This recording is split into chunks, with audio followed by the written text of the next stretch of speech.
Hey, welcome back to our ongoing discussion here about surviving, but surviving with purpose through the COVID-19 pandemic, and what you can do, just some silly ideas and stuff that you can do for your company to really help you protect your assets, but also moving forward with purpose.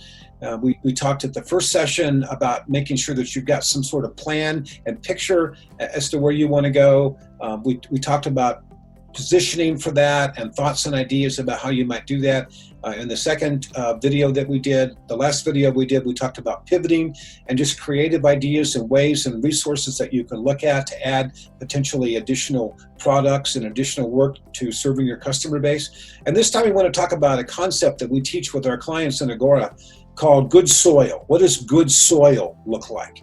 And the concept of good soil actually comes out of a parable that Jesus gave about these seeds that were planted in various kinds of soils. Some were planted in really rocky soils that didn't get much sun and didn't do very well, that didn't grow very strong. Some were planted in decent soil, but the sun came up and kind of wilted them, and they weren't, the roots weren't allowed to grow very deeply, and so they really weren't very strong, and so they kind of died off because of the heat. But what he goes on to say was the seeds that are planted in good soil grow 30, 60, 100-fold. The productivity of that good soil is critical to the development of the plant.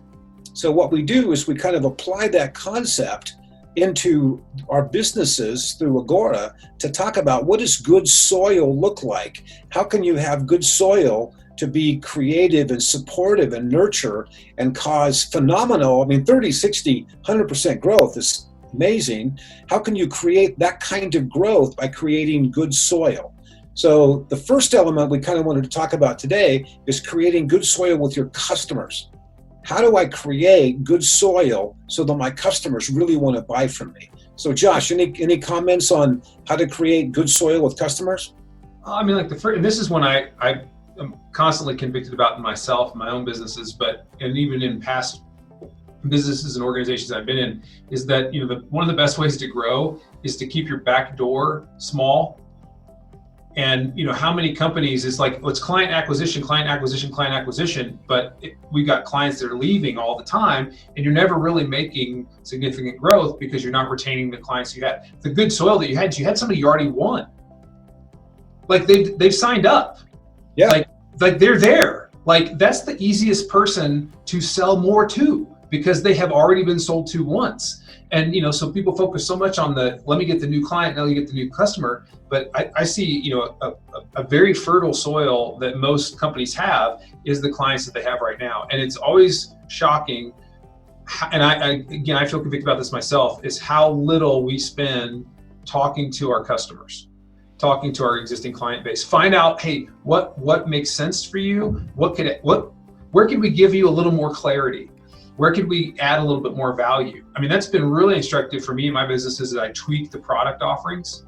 It's all from my existing clients. They're basically telling me how to improve the product for the clients I don't yet have, because I've already won them. Yeah. Just talking to your customers, just talking to them and paying attention to them, and you don't have to sell them anything particularly, but just calling them and talking to them about what you need and how are we doing and so on makes a big difference, because it's amazing what comes out of those kinds of conversations, which leads to additional sales between those customers and you. Yeah, absolutely. I know I've got clients right now that they sell more for me than I do, because as soon as a new lead comes in and I say, hey, here, and introduce them to, because a lot of my clients talk to each other, and they're like, hey, you're absolutely in the right place, don't look anywhere else. You're like, I can't. I don't have the credibility to say that my clients do, right? So when they say that, it validates everything that we do, and I'm just kind of like,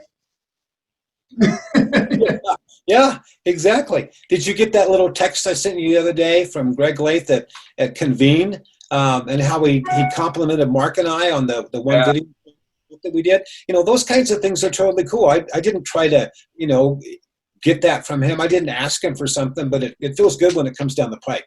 It really, really does. Yeah, exactly. The other thing about customers that's really, really critical is that, that backdoor thing that you mentioned.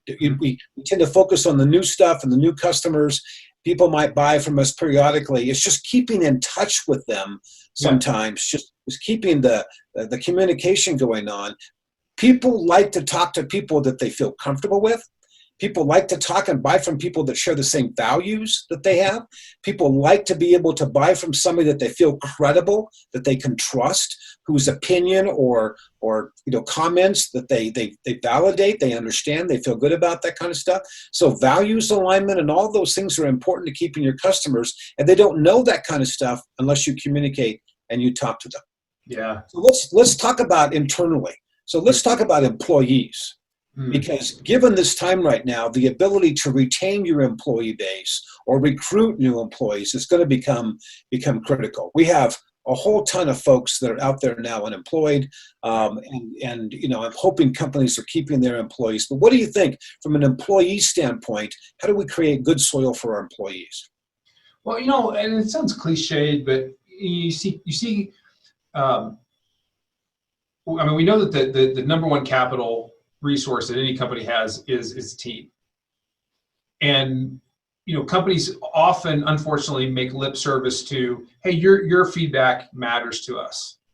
But when a company actually goes and takes the input of their team to help steer the future direction of the company, the long-term buy-in of that is really huge. So when you talk about working in that soil, it's not just like, well, give us some feedback and we'll maybe going to do that because we're the owners and we're the leaders, and so we're going to decide we're going to go ultimately. But if you think of it more as a leadership pivot of, hey, I'm a steward and I'm a shepherd of the collective intelligence that our team has and the collective talent that our team has, and they're on the front lines. They're dealing even sometimes with stuff that I'm not dealing with every day.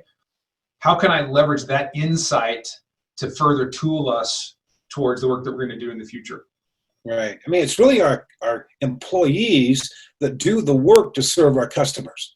Mm-hmm. So to some degree, particularly as managers and business owners, we need to flip the pyramid upside down, and rather than serve our customers, we need to serve our employees, who can then service our customers. And a dozen employees or 20 employees or 500 employees can do a lot more than a small group of managers. Yeah. So being able to serve them and help take care of them is really critical.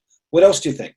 Well, and it's related to that. I remember doing leadership development of a core team, and people would say, well, who's our primary focus? And you'd say, well, it's our customers. Like, no, for this leader, it was his team.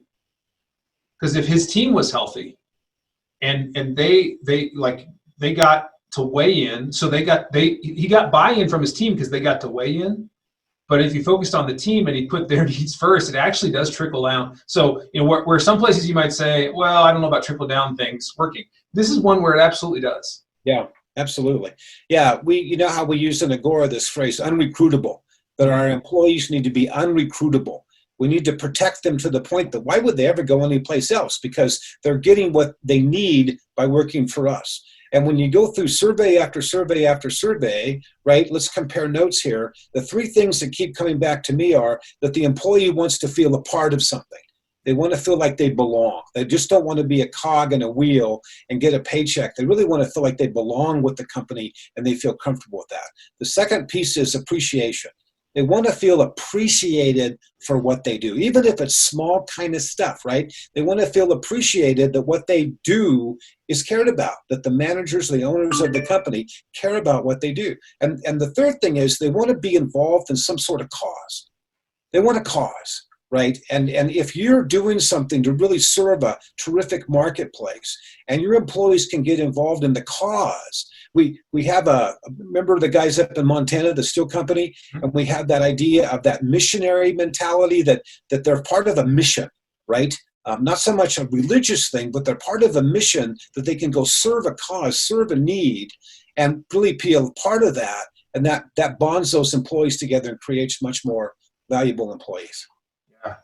Yeah, it's and I know you've seen the data too, and clearly there's an amount of compensation monetarily that can be given to an employee to incentivize the type of behavior that you want to see. But over and over again, there's a actually low cap on where that is that still gets performance.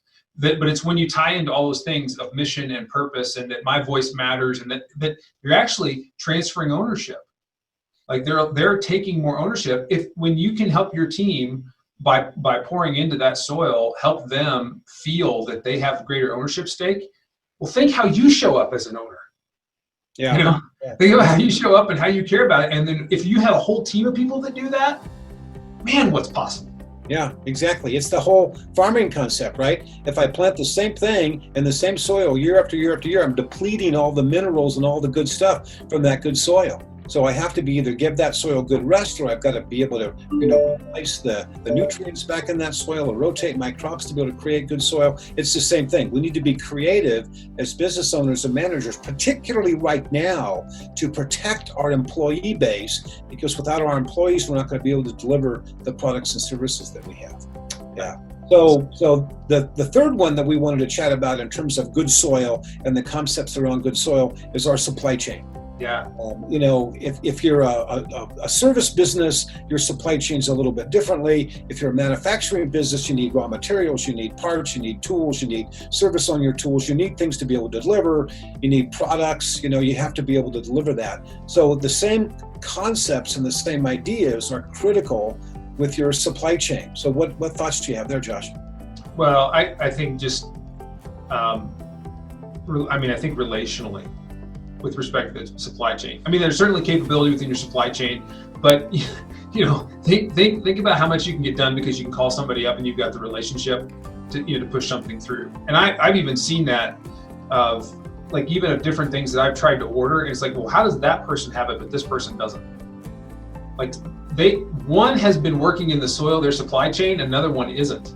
Mm-hmm. Or they were caught out and they didn't have the relationships in play to make that happen, or they maybe their primary supply chain fell through and they don't have any backups. Mm-hmm. Right? So thinking about ways that you can continue to plow in that soil is exactly. And there's been a big trend of offshore the last many years that people need to reconsider, because we've had clients that have gotten caught with a huge amount of their supply chain was coming from China or Asia, and when the coronavirus hit and they couldn't ship that and they couldn't get that stuff, their business was impacted significantly. So making the pivot to domestic suppliers, even as a backup, even if the cost is slightly more, it's better to be able to sell products with maybe a penny or two less margin, but not be able to sell the products because you don't have the raw materials. Yeah. So I think relationship goes a long ways too with the supply chain thing. I mean, that's the commonality or the common core between all three of these is relationship. Being able to work with your supply chain. A lot of supply chains will help you out. They might be bigger companies with better cash flow. They might be able to float some of your payables so that you don't have to pay immediately. They might give you, a little bit of grace there, which would be really pretty cool. They might be able to go through special shipping situations to get you stuff. So being in really creating good soil and therefore a good relationship with your supply chain people is super critical to growing your business, but certainly in this time protecting what you've got, being able to go at that. Exactly. Just the constant, interaction back and forth and phone calls and so on. What do you need? What do we need? And just talking about it can work that kind of stuff out. Exactly. Okay. So you want to sum up for us? Well, one, know where the good soil is. There's better soil than others to be working in.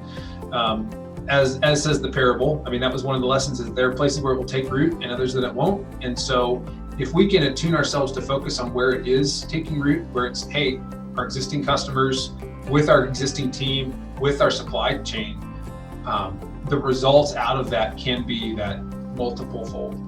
Yeah, exactly. I mean, we've seen significant improvement in client companies where they've gotten this concept and they've taken it to heart, and they've really been out there trying to create that good soil among their various constituencies. Has really been super, super helpful. Yeah. Hey, so thanks for the conversation. Thanks for the time. Appreciate that, Josh. Again, if you have any questions or comments or issues you want to talk to us or have some brainstorming back and forth, we'd love to hear from you and take the time to chat with you. So feel free to give us a call, contact us via email, or just give us a call. Thank you much.